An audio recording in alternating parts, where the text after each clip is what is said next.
So this is the car security system. When you get into the car, after sitting down, you put on your seat belt, and this indicator will show you your seat belt is on. Then automatically the fingerprint sensor will be activated.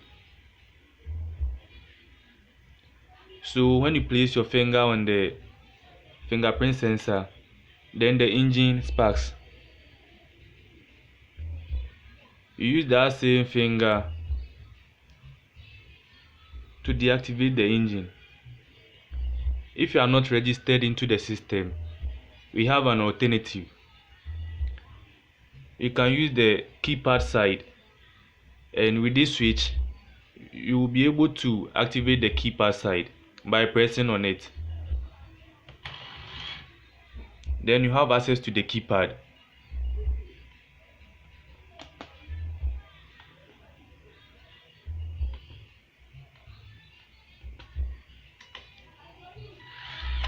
Then there's an indication here that the engine is activated. When the engine is activated, you can either choose to deactivate it with the fingerprint sensor or the keypad. This time we use the keypad to activate the engine. Now let's try the fingerprint sensor to deactivate the engine. As you can see, the engine is deactivated. So this is how the system works.